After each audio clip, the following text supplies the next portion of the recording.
I 29 male felt up my friend, 27 female in my sleep. My wife, 28 female, won't talk to me. Some backstory. Sometimes I wake up in the middle of the night and I am having sex with my wife. I don't remember the foreplay. I don't remember getting hard. I don't remember getting on top of her, but I wake up and I'm mid-thrust inside her. She tells me that I am the one that initiates it and that I get super sensual with my touching, but I have no memory of it ever happening until I wake up and I'm inside her. Cut to this weekend, I'm on a camping trip with some friends, two guys and a girl. My wife does not like camping, so she did not go. The girl is a platonic friend. I can't stress that enough. I have zero attraction to her. We all shared a tent because that's what you do when you camp. And the sleeping arrangement was friend one, friend two. Me and Taylor will call her. I have camped with them all on numerous occasions in the same sleeping arrangement, and nothing has ever happened before.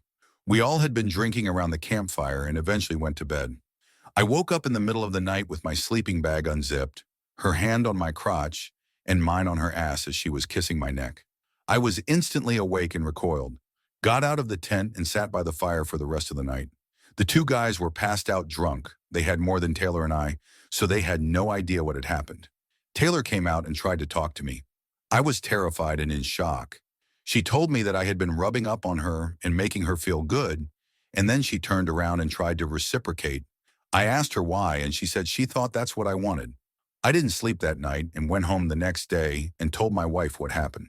She blew up, accused me of cheating on her, and that she was leaving me. I've tried calling her the past few days and she won't answer. She is staying with her sister. We haven't spoken since Saturday. She won't give me the time to explain what happened.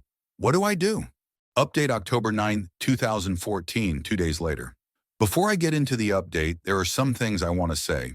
For those of you who accused me of cheating on my wife deliberately and attempting to rape Taylor, you guys are just dicks. I did not grope Taylor on purpose, and I did not know that it would happen. I was not aware of what was going on, and I had no control over what I was doing at that point in time. I would never grope or touch anyone without their consent. I don't think you understand how terrifying it is to wake up with someone who isn't your wife grabbing your crotch and having no idea what is going on. Couple that fear and confusion with the immense guilt I had because I was the one who apparently initiated it. It made me want to fucking die. So thanks for that, people. I really appreciate it. To those who actually had helpful advice and actually tried to put themselves in my shoes, thank you very much. Here's the update. I spoke with my doctor and he says it sounds like I do have sexsomnia, but he is not too familiar with it. As far as he knows, there's no real cure and there isn't really a treatment for it, but he said he was going to refer me to a psychiatrist, your psychologist, and they would help me. He told me they might try me on some antidepressants to attempt to curb it from happening again. I found a blog about sexsomnia, and that actually really helped me better understand what I have and how to deal with it. The guy does a really good job of explaining the guilt and all the emotions I felt after all of this happened. I managed to talk to my wife, and things are good now. She wasn't contacting me because she needed time to herself and space to sort it all out in her head. She didn't want to say anything else that she would regret later, and she felt bad for her initial reaction. She knows me, she trusts me, and we have a great relationship. This is the first hiccup I can ever remember us having in the 9+ years we have been together. After I told her what happened, she went to the darkest possible timeline and thought the worst. I can't blame her for her initial reaction because one of the biggest deal breakers for either of us is infidelity.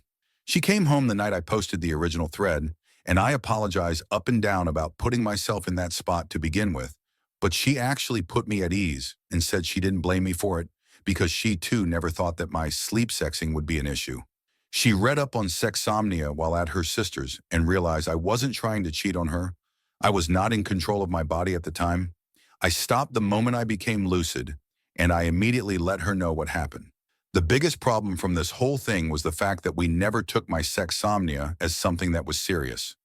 When it would happen, we just assumed it was because of a sexy dream I was having and thought of the whole thing as something quirky that I did every once in a while, not an actual sleep disorder that could have serious risks associated with it. So for those who said I was a known sleep fucker, well, no, it wasn't known. We just thought it was something weird I did every once in a while. Tell me I'm making excuses all you want. Tell me I'm a piece of shit for putting people at risk.